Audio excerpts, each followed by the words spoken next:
when we face serious decisions, usually there's common sense suggestion to get a second opinion. Now, my research makes it possible to apply this common sense, and I'll show you how. If you look on the map on the screen, you'll see some small farmers in northern Tanzania, colored in light green, and some large farmers, colored in dark green. All these farmers use the same source of water. Now, sometimes, when the small farmers use the water, there isn't enough left for the large farmers. And now, the large farmer makes a proposition to the small farmer, says to them, if you implement some technology, you can become more efficient, and you save water. In return, I will pay you money for that water which you save me. Now, the small farmer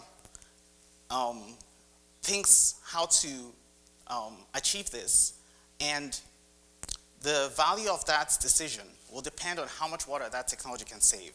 And so, the small farmer can call in scientists to help them predict how much water to save. And so the scientists will follow what is a standard approach. So first of all, the scientists will build a model that will say how much water is in the river. They'll calibrate that model to make sure it works well. And then they'll implement the technology which the farmers are thinking about and evaluate the response of the river to that technology. And with that, they can make a prediction with which the farmer can then think about whether to invest or not. So imagine receiving this single prediction, and you're the farmer. Is this a good enough information for you to make your decision? Now, the common sense approach, again, will suggest that you get a second opinion. However, the farmers cannot keep commissioning scientific studies.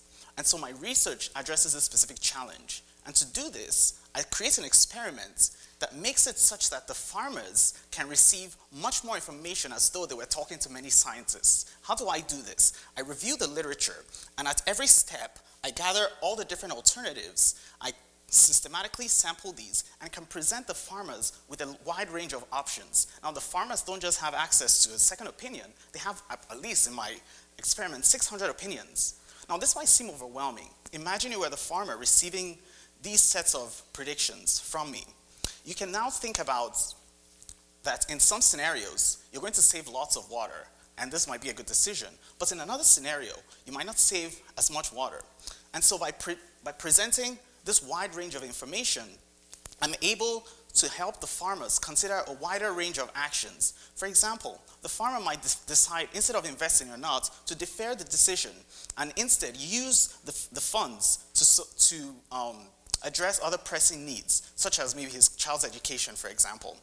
And this, my research shows that by being explicit with our scientific uncertainty, we can still help society make good decisions. Thank you.